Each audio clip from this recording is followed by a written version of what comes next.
Finding the perfect concealed carry gun is really a challenging thing to do. For me, I didn't have a lot of guidance, and unfortunately I had to learn a lot of things the hard way and had to learn a lot of things really through trial and error. And through that time I've really established kind of a general list of what you should look for when you're looking for a concealed carry gun. I'm going to start off by saying what you should not do is take everybody else's advice. And what I say by that is they've gone through a process. If they have a gun that they're saying this is the perfect concealed carry gun, they've gone through a process and they're an individual, but there's a reason why there's literally tens of thousands of different options out there, because there's thousands of different types of people out there. So this is my list. I mean, I'm just going to say, as I kind of go through this list, I recommend you make some decisions in these lists and answer some questions, because most of these things on this list are questions. And the first is, you got to choose between a revolver and a semi-automatic. Now, a lot of people have assumed revolvers are outdated, but revolvers are very much not outdated, especially a lot of modern revolvers. But in addition to that, a lot of older revolvers are outstanding as well. There's a lot of people that will only carry revolvers. So make that decision. Do you want a semi-automatic pistol or do you want a revolver? With a semi-automatic pistol, typically you're going to have more rounds. But with a revolver, you're going to have a reliability aspect that you just can't get in most other firearms. So once you've made that decision, the next thing you want to decide on is caliber. The most common calibers for a revolver, let's start with that, is going to be 22 LR, 22 Magnum, 38 Special, 357 Magnum, or 44 Magnum. Now, I don't want to debate that's not what this is, whether 22 LR is a good defensive round or not. I believe it is.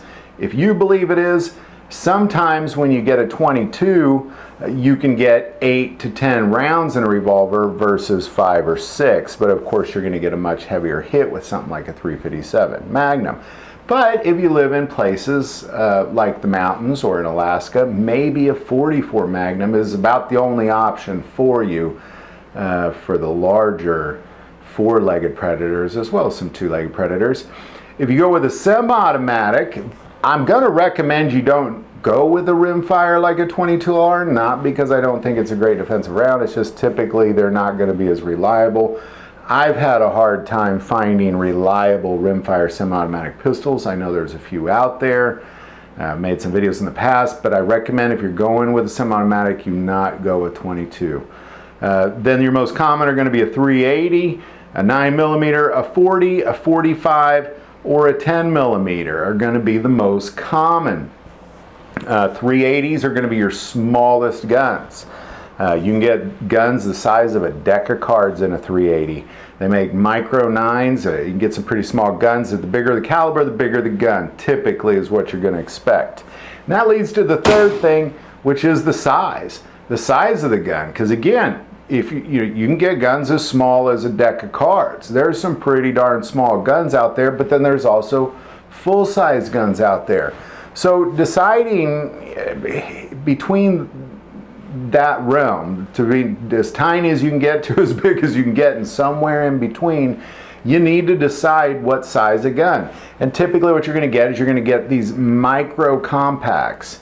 Then you're going to get subcompacts, and you get compacts, and you can get carry size, then you can get full size. So you need to decide what size of gun you're going to buy. Typically, a micro pocket gun is going to be something like a Ruger LCP. A carry gun is going to be something like the size of a Glock 19.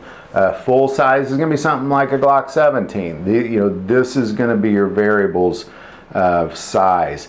And then the fourth thing is really kind of coming down to the features, and I'm going to categorize a few things in here. Grip frame. I know a lot of people, they will not go with a polymer gun. If polymer's okay, there's a large inventory of different ones to choose from.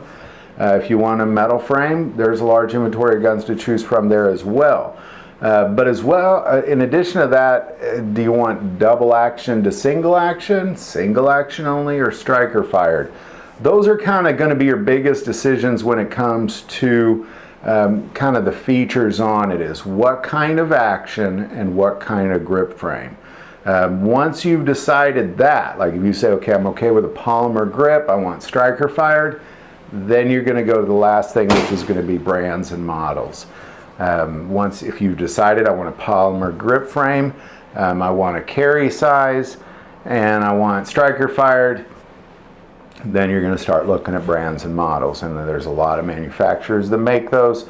So again, I'm just going to go through this list real quick, and I think you kind of got to answer these questions in this order, but if you get through this list, I believe you're going to narrow it down to the perfect concealed carry gun. Number 1, revolver, semi-automatic. Number 2, caliber. Number 3, size. Number 4, grip frame and action. You know, what do you want there as far as those features? And then finally, 5th is brand. So there you go. Good luck on finding that perfect concealed carry gun. There's so many options out there, but these are the things you really kind of got to narrow down. So any thoughts on that? Put it in the comments below. If you like this video, click like and subscribe. If you feel called to support this channel with Patreon, that link is also below. But the most important part of this channel is we take prayer requests, so please don't ever hesitate to send that in. Thank you for watching this episode of God, Family, and Guns. And as always, love God, love your family, and love guns.